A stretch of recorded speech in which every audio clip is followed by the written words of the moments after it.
Good morning everyone. आज मैंने आपको एक्सरसाइज 4.1 स्टार्ट करवाई थी। सबसे पहले हमें सिंप्लीफाई करना है। सिंप्लीफाई का मतलब हमें सॉल्व करना है। हमें इन दोनों को सॉल्व करने का मतलब ये है कि ऐसे नंबर से डिवाइड करना है जिसकी टेबल जिस नंबर में ये दोनों नंबर जिस नंबर की टेबल में ये दोनों नंबर आए। तो ऐसा कौन सा नंबर है जिसकी टेबल में ये दोनों नंबर आते हैं? 5 5 ज़ा 25, 5 6 ज़ा 30। अब क्या ये दोनों नंबर आगे डिवाइड हो सकते हैं? क्योंकि ऐसा कोई भी नंबर नहीं है जिसकी टेबल में ये दोनों नंबर एक साथ आए। तो हमारा आंसर क्या हो गया? 5/6। अब आते हैं 18/36 पे। ऐसा कौन सा नंबर है जिसकी टेबल में ये दोनों नंबर आते हैं? अब बहुत सारे बच्चे 2 भी बोलेंगे, 6 भी बोलेंगे, 9 भी बोलेंगे, लेकिन अगर आप 2, 6, 9 से करते हो तो आपको आगे भी सिंप्लीफाई करना पड़ेगा। लेकिन अगर मैं इसको 18 से करती हूँ, 18 1 ज़ा 18, 18 2 ज़ा 36, तो मुझे इसे देखो आगे सिंप्लीफाई नहीं करना पड़ा ना। तो हमें एक ऐसे नंबर से करना है जिसमें हमें आगे सिंप्लीफाई नहीं करना पड़ेगा। अगर हम 9 से करते तो हम तब तक करते जब तक हमें ये दोनों नंबर ऐसे नहीं मिल जाते जो किसी एक टेबल में नहीं आते हो। अब देखो ये दोनों नंबर किसी एक टेबल में तो नहीं आते ना, ये दोनों नंबर भी किसी एक टेबल में नहीं आते। Same goes with 10/10। 10 को किससे डिवाइड करेंगे? 10 से ही करेंगे। 10 1 ज़ा 10, 10 1 ज़ा 10, और हमें 1/1 क्या होता है? 1 होता है। इस तरीके से आप सिंप्लीफाई करते हो। नेक्स्ट क्वेश्चन है,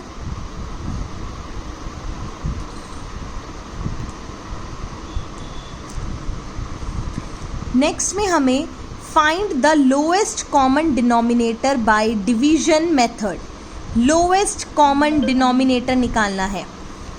लोएस्ट कॉमन डिनोमिनेटर, तो एलसीएम निकालने के लिए पहले डिनोमिनेटर्स का एलसीएम निकालते हैं।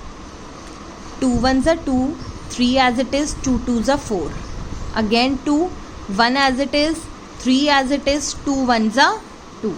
अब 3 का टर्न, 1 एज इट इज, 3 1 ज़ा 3 and 1 as it is. LCM के लिए मैंने आपको लास्ट क्लास में पहले भी बताया था, लास्ट चैप्टर में, कि हमें कब तक करना है? जब तक हमें क्या नहीं मिल जाए, लास्ट में 1 नहीं मिल जाए। तो हमारा एलसीएम क्या आया? 2 × 2 × 3 इज इक्वल टू 2 2 ज़ा 4, 4 3 ज़ा 12। आ गया हमारा लोएस्ट कॉमन डिनोमिनेटर।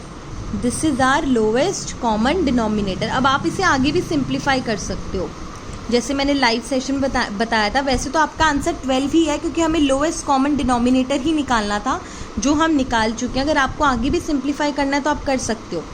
1/2 के डिनोमिनेटर को, यानी 2 को मैं 12 कैसे बनाऊंगी? मतलब किससे मैं मल्टीप्लाई करूं कि ये नीचे वाला डिनोमिनेटर 12 बन जाए?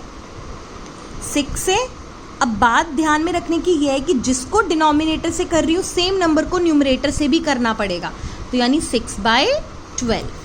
Same way 2/3। 3 को किससे मल्टीप्लाई करूं कि 12 बन जाए? 4 से। अब नीचे कर रही हूं तो ऊपर भी करना पड़ेगा, so I will get 8/12। Same way 3/4।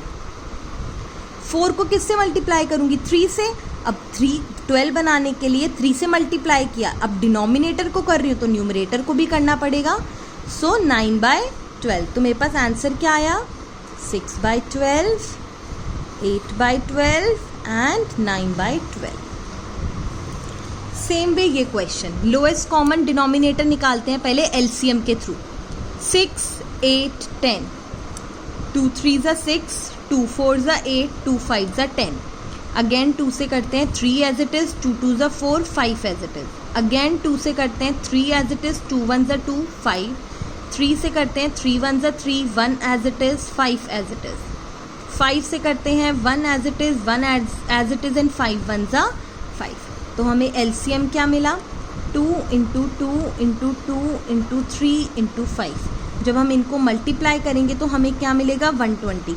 2 2 ज़ा 4, 4 2 ज़ा 8, 8 3 ज़ा 24 एंड 24 × 5 120। अब हमें क्या करेंगे? डिनोमिनेटर्स को 120 बनाना है। पहले 5/6 को बनाते हैं। 6 को 120 बनाने के लिए किससे मल्टीप्लाई करूंगी? 20 से। अब इसको कर रही हूँ तो ऊपर भी करना पड़ेगा, तो ऊपर क्या मिलेगा? 100/120। सेम 7/8। किससे करूँगी 120 बनाने के लिए? 15 से। 15 8 सा 120। अब नीचे कर रही हूँ तो ऊपर भी करना पड़ेगा, 105 अपॉन 120।